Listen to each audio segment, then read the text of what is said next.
And I was like, oh shit. Talk about JV deals, I can talk about it publicly now, but my clients, Brian Grasso and Carrie Campbell, who are mindset coaches, and I do a bit of fitness stuff too.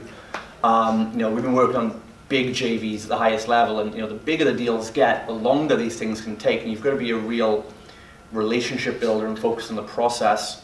Because with JVs, a lot of people get focused on the outcome, and that's what you get at some regular networking event, where someone shoves a fucking business card in your face. It's like, what do I get from you?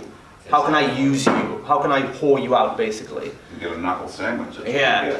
So when you take it to the extreme, and it's really about building authentic relationships with people and let the deal flow happen naturally if it's going to happen. Every person you meet, I always say, well, they can be one of 4 C's, right? They're either a potential client. If they're not a client, they can be a collaborator or a connector, or they could just be a person you don't like to hang out with that much. We take them off the list, right? So everyone's a potential client, collaborator, or connector. They can pay you for something, they can work with you on something, or they can connect you to somebody else. Maybe they've got nothing in common, and but they can. And that's what, like me and Steven, he's in Amazon Marketplace selling. We're in fitness stuff, but we are trading connections all the time, right? And because we can all find a few degrees of separation.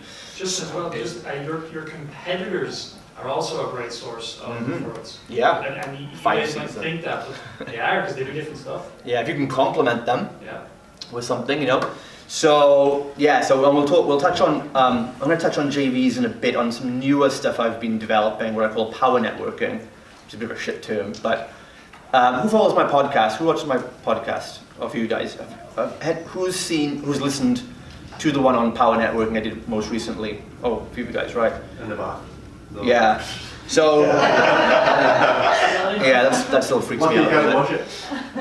But do you know when you hear a song and it takes you back to that moment in your life?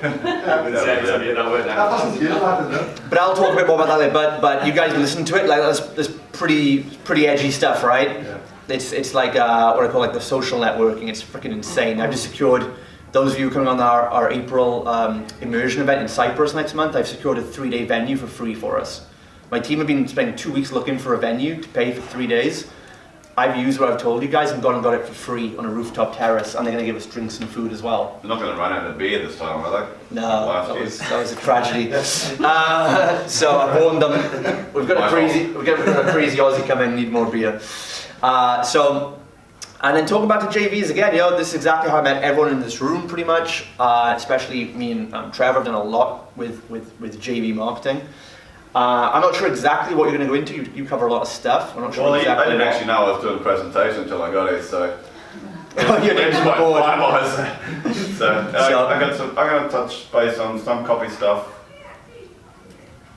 blow some of what Stephen said to another level because it complements what he said. And a couple of surprises. Cool. Well, again, so I met Trevor again a few years ago. I think it's also through Dan Meredith connected us. He said like, oh, you two are both grumpy cunts, you'll like each other. I was like, all right, who is this fucker, right? He's probably thinking the same. We hit it off. I thought he was a sheepshagger from Wales, which he is, yeah. And so we hit it off, and then I invited Trevor over. I was like, yeah, I like your style, I like your no BS. I like this. Do you want to come over? I'm doing a 4-day event in Cyprus because we do our immersion every year. Do you want to come over? And this was what, 3 years ago, 4 years ago? 2 years ago. Only 22, yeah. 22. Yeah, and come over, and then from there we've done business deals together, made different connections together, and most importantly, just a really good friendship that's going to last a long time as well until he dies of alcohol poisoning. But until that 93, mate. So it just goes to show the JVs ultimately can lead. Just really the best thing is just good friendships and being around people. And what I value most about guys like Steven and Trevor is like these are guys that keep me playing on a higher level. They don't let me get lazy and complacent. You ever feel like that? You achieve some success and then the pressure cooker comes off and you start coasting. And I just look about these guys and I'm like, fuck, these guys are smashing me. I've got to get back in the game. And it sparks a fire in you and shows you there's always a new level to get to. And that's what, going back to what I said right at the start, guys, having that support network, not your average 95, 99% people, but the 1%ers who get it and are just going to keep you moving and keep pushing you and keep pushing you.